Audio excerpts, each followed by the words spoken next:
4 बजने को है, वक्त हो चला है अपना बिहार का। मैं हूं शुभी मिश्रा आपके साथ और बुलेटिन की शुरुआत बड़ी खबर के साथ करते हैं। गया जी से बड़ी खबर आ रही है। नगर निगम की सफाई कर्मी की गोली मारकर हत्या हो गई है। प्रेम प्रसंग के विवाद में गोली मारकर हत्या होने की खबर मिल रही है। 4 अपराधियों ने मनीष मांझी को गोली मारी है। डेलहा थाना के बैरागी मोहल्ले की घटना बताई जा रही है। परिजनों ने विकास मांझी और विक्की मांझी सहित दूसरे कई लोगों पर हत्या के आरोप लगाए। बड़ी खबर आपको गया जी से बता रहे हैं। नगर निगम के सफाई कर्मी की गोली मारकर हत्या हुई। प्रेम प्रसंग के विवाद में गोली मारकर हत्या की खबर है। 4 अपराधियों ने मनीष मांझी को गोली मारी। डेलहा थाना के बैरागी मोहल्ले की घटना बताई जा रही है। दरअसल परिजनों ने विकास मांझी और विक्की मांझी सहित दूसरे कई लोगों पर हत्या के आरोप लगाए। मारने वाला वकील मांझी, विक्की मांझी, बबलू मांझी और विकास मांझी, इन लोग गया गाड़ी लगावे।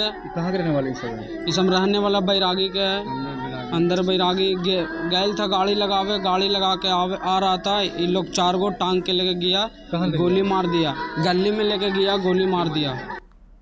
और इधर मुजफ्फरपुर में बहादुरपुर मठ के महंत की संदिग्ध परिस्थिति में मौत हो गई है। बूढ़ी गंडक नदी के किनारे महंत का शव मिला है। बड़ी खबर आपको बता रहे हैं। ग्रामीण जता रहे महंत राम बाबू सिंह की हत्या की आशंका। ग्रामीणों में गजब का आक्रोश देखा जा रहा है। मौके पर पुलिस की टीम पहुंची है, जांच में जुटी हुई है। घटना स्थल पर ग्रामीणों की भिड़ंत देखने को मिली। घटना पानापुर ओपी क्षेत्र की बताई जा रही है। पुलिस ने महंत के शव को कब्जे में लेकर पोस्टमार्टम के लिए एसकेएमसीएच भेज दिया है। बड़ी खबर आपको मुजफ्फरपुर से बता रहे हैं। ग्रामीणों में गजब का आक्रोश। इस वक्त की बड़ी जानकारी आप तक पहुंचा रहे हैं। पुलिस मामले की जांच पड़ताल में जुटी हुई है। और देखिए, एसआईआर के तहत ड्राफ्ट मतदाता सूची में अब तक कोई दावा और आपत्ति नहीं है। राजनीतिक दलों की तरफ से अब तक 0 दावा और आपत्ति। ड्राफ्ट मतदाता सूची के जारी होने के बाद अब तक कोई दावा या आपत्ति नहीं। शुक्रवार को ये ड्राफ्ट जारी किया गया था मतदाता सूची का, लेकिन अब तक किसी भी तरह की कोई शिकायत नहीं मिली है। किसी भी तरह से कोई आपत्ति नहीं दर्ज कराई गई है। एसआईआर से जुड़ी ये बड़ी खबर आपको बता रहे हैं।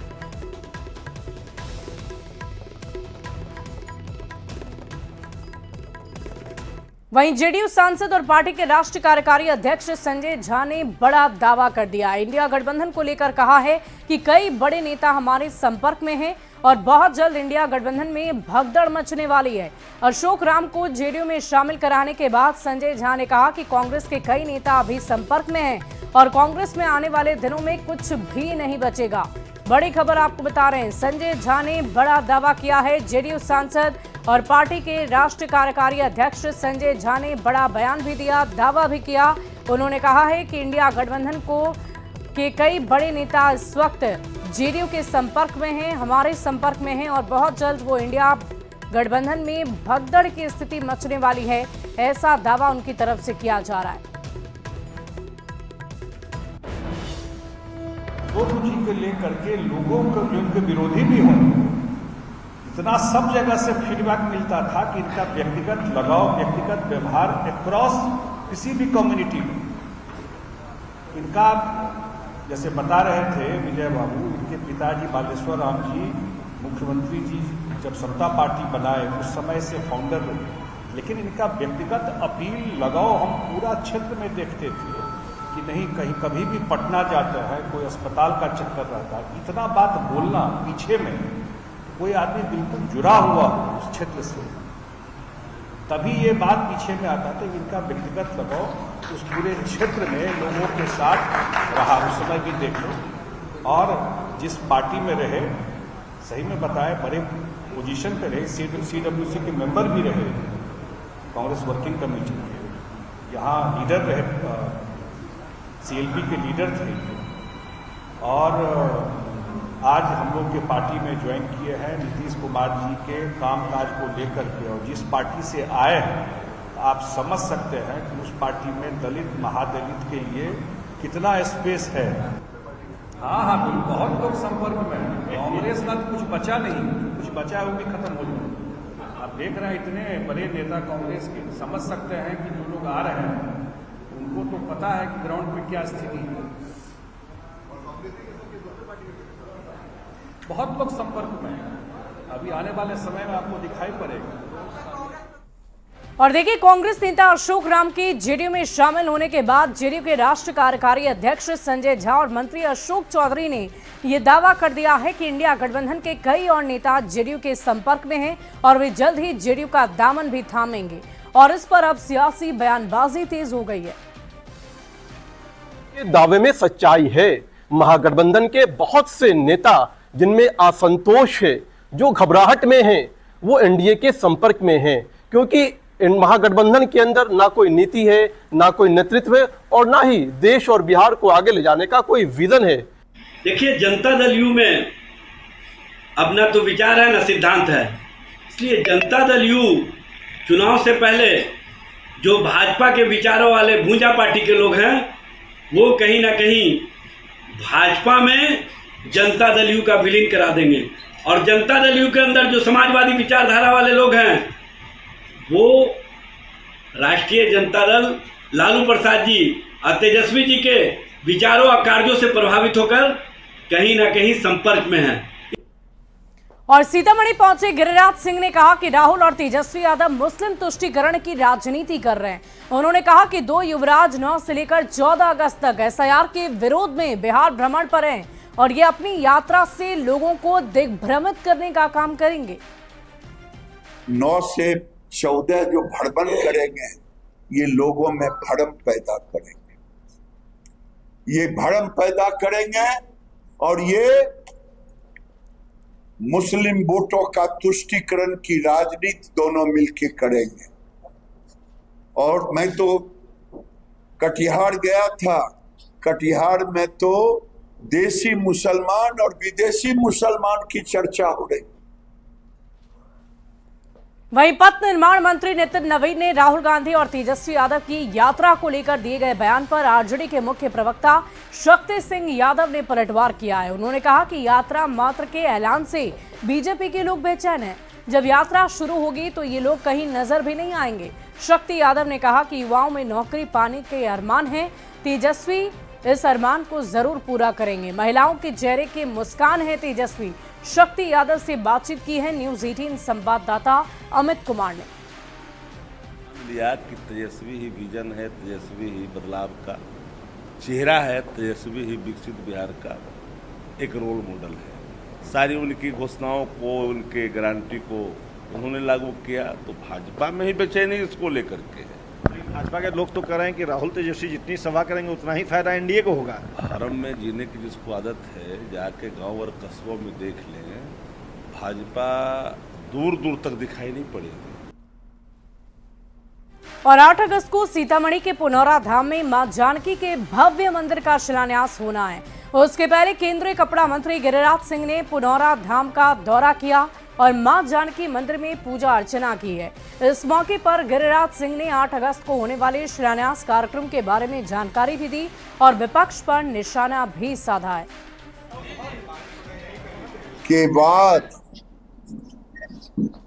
माता सीता की जन्मभूमि, जिन्हें यहाँ किशोरी जी कहते, जिन्हें जानकी माता कहते, उनका भव्य मंदिर का जीर्णोद्धार होगा, भूमि पूजन होगा।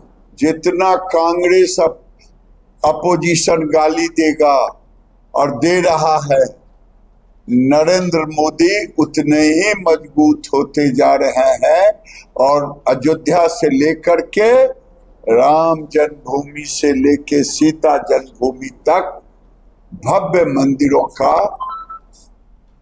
हो रहा है। और सीतामढ़ी पहुंचे केंद्रीय मंत्री गिरिराज सिंह ने यह दावा किया है कि पीएम मोदी की कोशिश से साल 2047 में भारत बाकी देशों से काफी आगे होगा।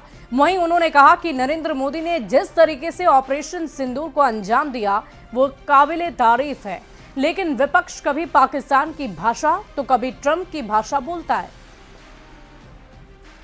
कांग्रेस 60 साल राज किया, 50 साल तो केवल नेहरू खानदान ने किया और आज नरेंद्र मोदी ने जिस ढंग से ऑपरेशन सिंदूर, दुर्भाग्य है इस देश के विपक्ष का जो कभी पाकिस्तान की भाषा कभी ट्रंप की भाषा बोलने का काम करते हैं। अगली खबर आपको दरभंगा से बताएंगे, जहां 8 अगस्त को सीतामढ़ी के पुनौरा धाम में गृह मंत्री अमित शाह जानकी मंदिर निर्माण के भूमि पूजन कार्यक्रम में शामिल होंगे और इसी को लेकर पूरे मिथिलांचल में उत्सव का माहौल है। बीजेपी सांसद गोपाल जी ठाकुर ने कार्यक्रम को लेकर लगमा गांव पहुंचे, जहां ब्रह्मचार्य आश्रम के साधु महात्मा और वैदिक विद्वानों के बीच अक्षत वितरण का आमंत्रण भी दिया। पावन भूमि सीतामढ़ी के पुनौरा धाम में देश के यशस्वी गृह मंत्री परम आदरणीय अमित भाई शाह जी के द्वारा सीता मैया का भूमि पूजन 8 अगस्त को होने जा रहा है, जिसकी तैयारी के लिए लगमा ब्रह्मचर्य आश्रम में आकर के सारे पंडितों को अक्षत दे करके निमंत्रण देने का काम किया और निश्चित रूप से 8 अगस्त मिथिला के लिए ऐतिहासिक दिन होने जा रहा है।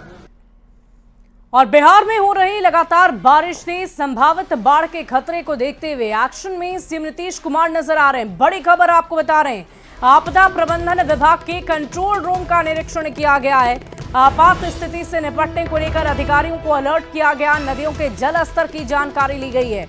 बड़ी खबर राजधानी पटना से, तस्वीरें भी हम आपको दिखा रहे हैं। बिहार के मुख्यमंत्री नीतीश कुमार की आपदा प्रबंधन विभाग में पहुंचे बिहार के मुख्यमंत्री नीतीश कुमार, बाढ़ का जायजा लिया है। कहां-कहां जल स्तर में वृद्धि हुई है, किन-किन नदियों में और कहां-कहां खतरा ज्यादा है, उसकी तस्वीरें बिहार के मुख्यमंत्री नीतीश कुमार ने समझी है, देखी है और इसी अनुसार लोगों से सतर्क रहने की अपील तो की ही जा रही है। साथ ही साथ कंट्रोल रूम का निरीक्षण कर अधिकारियों को निर्देश दिया गया है कि आपात स्थिति से निपटने के लिए हर तैयारी राज्य सरकार को रखनी है।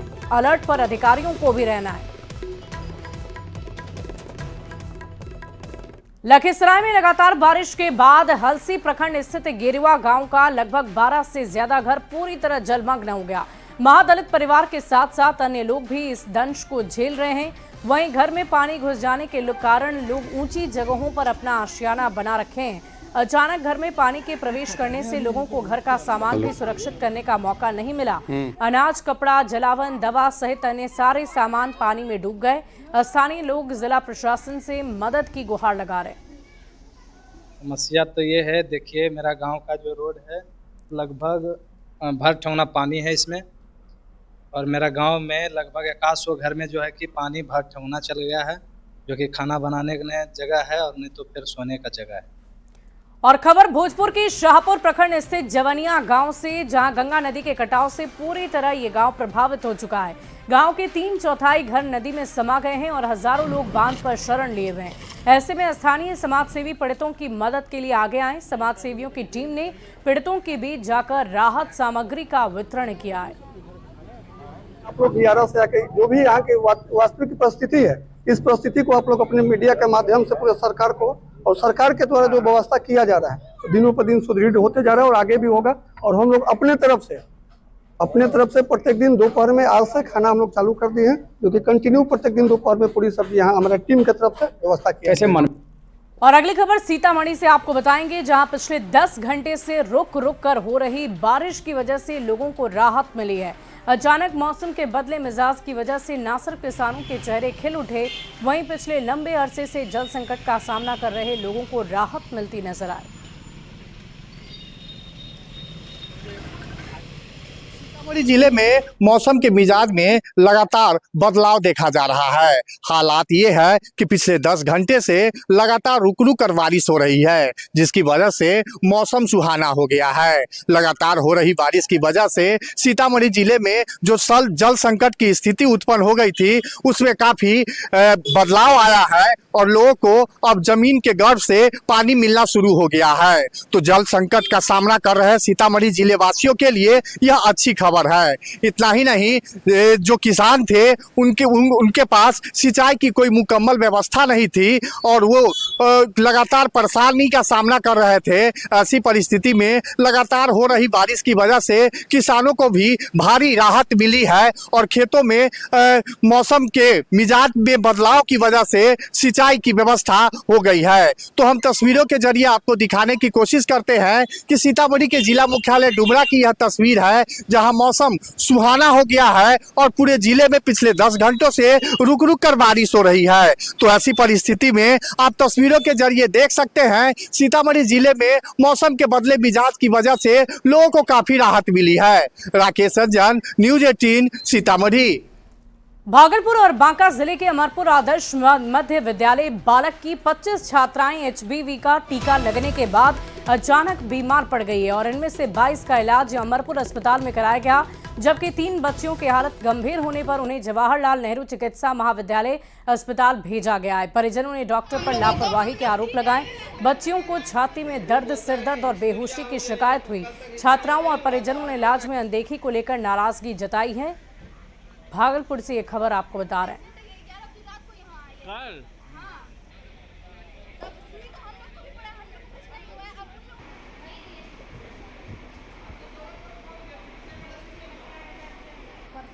तो 22 बच्चियों का इलाज अस्पताल में हुआ और इसी दौरान 3 बच्चियों की स्थिति काफी गंभीर हो गई है, जिन्हें JLNMCH में बेहतर इलाज के लिए रेफर किया गया है। परिजनों ने इलाज में लापरवाही के आरोप लगाए हैं। अस्पताल में इलाज को लेकर परिजनों में गजब का आक्रोश है कि क्यों बच्चियों की अनदेखी की गई, गलत इंजेक्शन लगाए गए जिसकी वजह से बच्चियां बीमार पड़ गई और इसी को लेकर चर्चा हो रही है।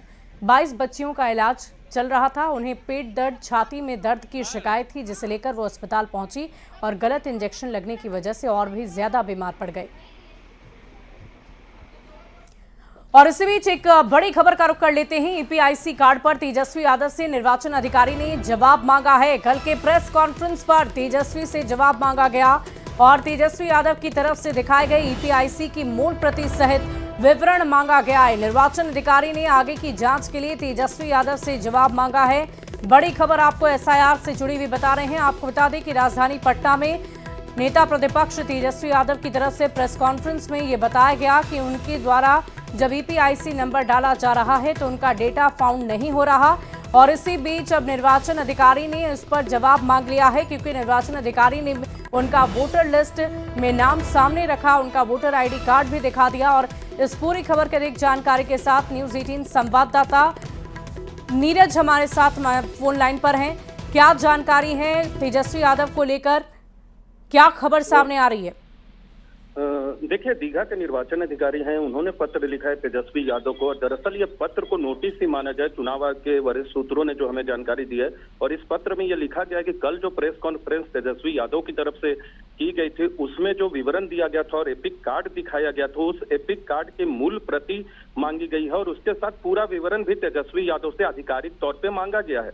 दीघा निर्वाचन क्षेत्र के जो चुनाव अधिकारी हैं उनकी तरफ से ये जवाब मांगा गया और तेजस्वी यादव को ये जवाब देना होगा। हालांकि उसमें कोई वक्त नहीं दिया गया कब तक जवाब देना है, लेकिन क्योंकि मांगा गया है तो जल्द ही जवाब देना होगा तेजस्वी यादव को। तो इसका मकसद यह है कि तेजस्वी यादव से उस दूसरे एपिक नंबर की जानकारी और मूल प्रति लेकर आने वाले वक्त में जो चुनाव आयोग है इस पूरे मामले में जांच करेगा और अगर कोई कार्रवाई की जरूरत होगी तो कार्रवाई करेगा। आपको पता होगा कि अब तक इस पूरे मामले में जो चुनाव आयोग ने अब तक खंगाला उसमें कोई भी रिकॉर्ड चुनाव आयोग के अंदर नहीं मिला है इस एपिक कार्ड का पिछले 10 साल में। और चुनाव आयोग के सूत्रों ने हमें बताया कि हो सकता है इसे आधिकारिक तौर पे न बनाया हो सकता है कि ये जाली और फर्जी भी हो सकता है, लेकिन देखना होगा कि आखिर तेजस्वी यादव के पास ये कैसे आया। ये तमाम चीजें जांच का विषय है। नीरज, क्या कोई समय सीमा भी दी गई है तेजस्वी यादव को कि कब तक उन्हें अपना जवाब देना है? देखिए, इसमें मांगी गई है जानकारी कि उस मूल प्रति को जल्दी दें और हमें अब तक जो जानकारी लगी है उसमें बस पत्र लिखा गया है। कोई अपडेट होता है तो आपको बिल्कुल जानकारी देंगे, लेकिन ये मांगा गया है कि इसे दे ताकि जांच को आगे बढ़ाया जा सके। वाकई देखने वाली बात होगी नीरज की तेजस्वी यादव की तरफ से कब तक जवाब दिया जाता है और इस पूरी खबर पर आप लगातार नजर बनाए रखें। बहुत बहुत शुक्रिया आपका हमारे साथ जुड़ने के लिए। और अगली खबर आपको शेखपुरा के अरियरी थाना क्षेत्र से बताएंगे, जहां अपहरण की एक बड़ी वारदात हुई है। एक कारोबारी को जबरन कार में बिठाकर ले जा रहे 4 अपराधियों की गाड़ी रास्ते में ही खराब हो गई और इसी दौरान पुलिस मौके पर पहुंची, लेकिन पुलिस को देखते ही अपराधी मौके से फरार हुए। पुलिस ने कारोबारी कार से बरामद किया। कारोबारी को गाड़ी में बुरी तरह पीटा गया था। फिलहाल पीड़ित का मेडिकल जांच करवाया जा रहा है। पुलिस आगे की कार्रवाई में जुटी है। घटना के पीछे के कारणों को खंगाला जा रहा है। जांच पड़ताल लगातार जारी है। नई दिल्ली में हम वो गाड़ी लगेली था, तो हम आ रहे मोटरसाइकिल से आ रहे थे, तो बोला कि रोका है, तो बोले क्या बात है, बोला कि पेट्रोल टंकी कहाँ है वो बताओ। तो हम बोले कि अड़ीरी मोड़ से आगे थोड़ा सा बढ़िएगा ना, तो पेट्रोल बेमान मोड़ से आगे तो पेट्रोल टंकी है। इतने बोले हमको पीछे मार दिए, पीछे मारा 4 मारे, इतना रख लेगा सामान। और फिलहाल इस बुलेटिन में अभी के लिए बस इतना ही। आप बने रहे न्यूज़ 18 बिहार झारखंड।